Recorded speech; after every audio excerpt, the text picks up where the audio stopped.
If your child has ever screamed, I hate you, and left you feeling crushed, ashamed, and furious, this episode is for you.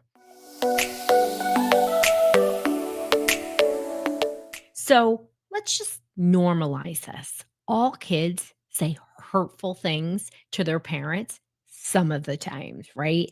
And it's perfectly normal to feel super irritated in the inside. Even I do when my kids do that, because guess what? My kids are normal and sometimes they tell me they hate me. It wouldn't be typical parenting if your kids didn't get irritated with you. I think the harder part here is not taking this personally. But when we start to see it as sort of developmental, we see it as neurobiological, and we start to understand it's a sign of dysregulation. Your child isn't being defiant, their nervous system is in overload, and they're falling on this as a behavior. When we really start to get worried is when this happens all the time and you're in a reactivity cycle with your child. You need professional help. But we're going to dive into what you can do and how you cannot take it so personal, because let's face it, we're human and we can be hurt by what our kids say. It stings, right? But when we sort of really, move away from it and we use our comms protocol, which we're going to dive into, you don't have to take it so personally, right? When we react from our own dysregulation, it only puts fuel on the fire, right? So our kid says, I hate you, you're the worst mom or dad ever. And then we're like huffing and puffing, and our body starts reacting, their body starts reacting, and we get caught into this dysregulation, right?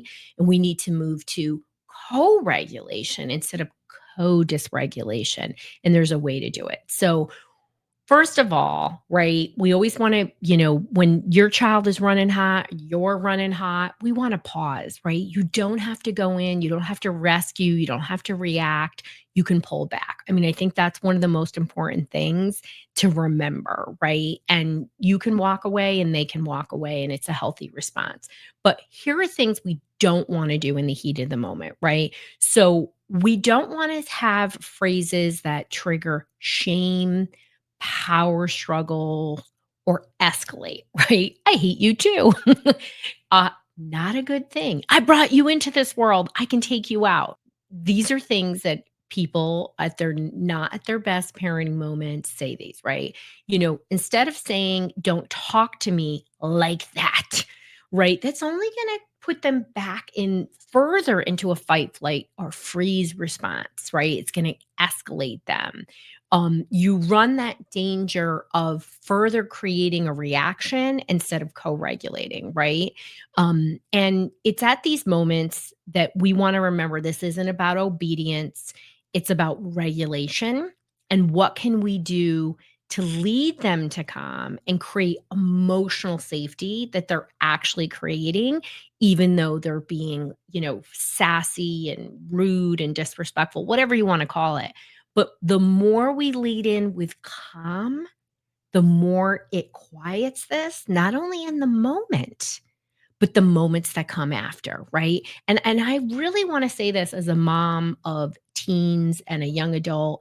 The more you do this, right? First of all, it's never too late. You could have a 25-year-old or a 30-year-old, because some people, fail to launch. It's never too late. This isn't just for 3-year-olds. This is for kids of all ages, right? And they never stop being our kids, right? My mom, Philomena, she would always be like, checking in with me. What did you bring over when you went over to that house? Or did you do this? Did you do that? Because she's a mom. She always mothered, right? So you really want to think about, what am I teaching them, right? So let's talk about using the comms, protocol, and how we can deal with, when our kids say hurtful things. So the C in comms is co-regulate. So instead of saying, you better do what I say, you're going to say, I'm here, let's breathe together, right? That's a really easy, simple thing to say. And please don't underestimate that power of breath. It's free, it's It's always with you. You don't have to get anything. It doesn't require apparatus. It works. You just need to regularly do it. And the more you do it with your child, the more easily they will accept it and go into that mode.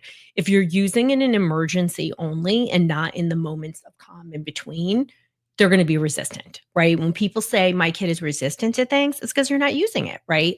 The A is avoiding personalizing. So you can say, I see you're upset right now. I get that. Okay. You're not saying I agree with you. You're just saying I get that, right? The L, looking for root causes. You know, what's feeling hard for you right now? Now, obviously, if you're catching your child before they go into the red, these are perfectly awesome things to say. If your child is fully in the red, unless you're regularly doing things to regulate like breath work or different exercises, they're just going to resist you. Now, these are great things to say after a dysregulation episode as well. M is modeling coping, right? So I feel frustrated too right now. Let's both calm our bodies, right? I do this all the time. I just practically threw my computer because, and I said it to my kids. I was like, I'm going to throw this computer out right now because one of the iPhones wasn't working and we couldn't figure out what account it was attached to. And I was like, I don't have time for this. This is literally taking me an hour. And, they could see, like I told them, I was like, I'm annoyed. My husband was there, but I was like, okay, I'm going to breathe. I'm going to get through it. And, we're in the middle of it. We're going to recapture this phone without having to buy one. Don't ask. You know how it goes. It's normal life, right? Okay. So the S is support and reinforce. We'll get through this. Let's talk about it when you're ready, right? Now, letting your kid know it's going to be okay, right? We're going to get through this and we can talk about it after, right? Again, don't talk about things when people are hot, you or them, because you're both going to be reactive. You're going to say things you don't like, right? And just know that when you repair and regulate, that's when the magic happens, right? Because we're teaching the subconscious brain that it's safe. We're going to create reinforcement patterns that are going to really help when the doo-doo goes down, because there's gonna be times, right? Your kid's prom date, broke up with them the week of the prom, or they have an awful teacher. There's just so many life moments where you need to have coping skills, right?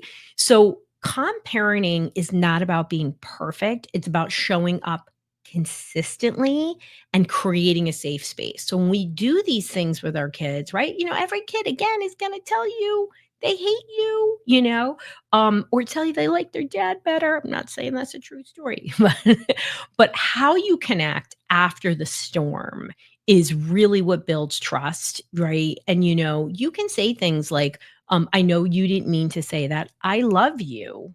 And I know what you're feeling is really big right now. And, I always feel like kids kind of let go of their body, they have body shifts, even if they can't say anything. And don't force apologies either, right? You can say, like, I felt really sad when you said that to me, Um, and you can say, right? So us saying we're sorry doesn't mean we're giving in. It's showing what we want.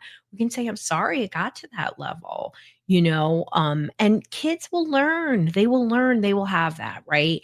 And when you understand that this is coming from a nervous system dysregulation place, again, your response will change. You're going to shift. You're not going to have these episodes that really make you feel really lousy and incompetent as a parent.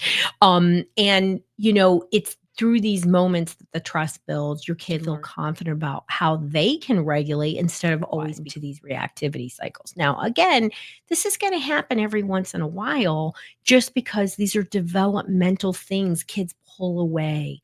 So recognize in yourself that yes, it's going to be hurtful, but my job is to remain as calm as possible. And if you feel like you can't, just pull away and say, I need a moment because this hurts me too. And I love you. And I know you're feeling something, but I need a moment too. So if you're looking for more ways to help regulate yourself and your child, I have our quick calm. You go to drroseann.com/quick quick calm. It's 7 days to a calmer family. It's using very simple things to regulate, and it's a much deeper dive into our comms protocol. And I can't wait to hear about how these techniques are helping you. And please let me know how the reactivity cycle is breaking in your family.